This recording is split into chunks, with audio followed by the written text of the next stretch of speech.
Hi, this is Human Essence, and on today's video, I'm going to be reacting to the recordings of Wendy Adelson's creative writing class, complete with what the teacher had to say and with the fellow students reacting and her own reactions to having read her creative writing piece on the recording.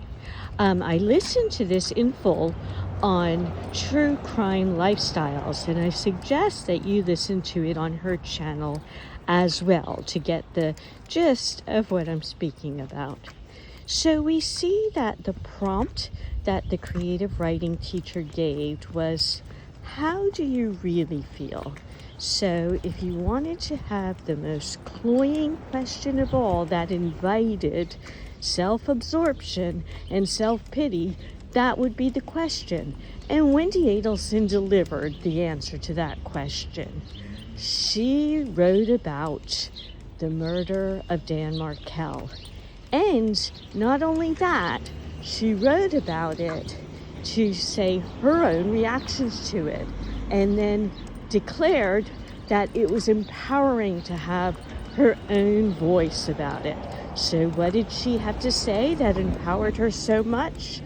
Well, she was frustrated that this murder of her ex-husband was all about him and that she wasn't able to have her own reactions. She was also frustrated in that she couldn't complain and that she couldn't criticize him, but she manages to share her petty resentments.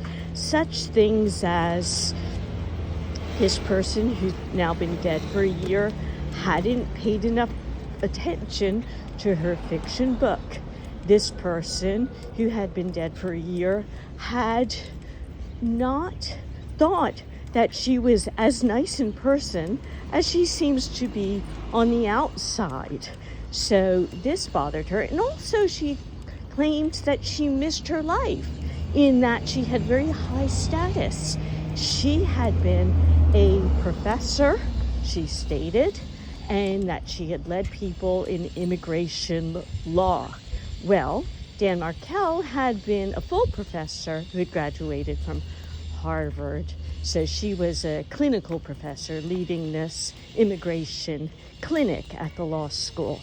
So after that, she spoke about how she felt about writing it. And somebody else was talking about some of his complaints.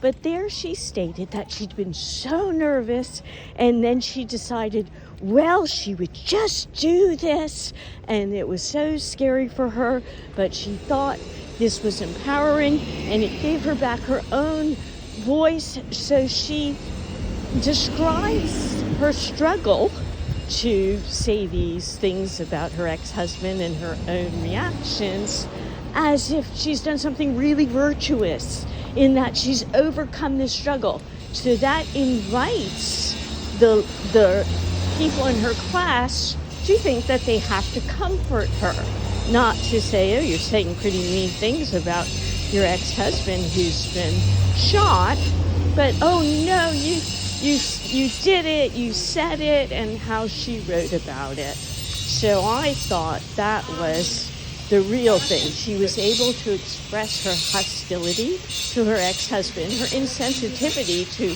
family members who may have been listening to it, and she read it out loud. So by that, she purposely made herself a public figure. Thanks for listening.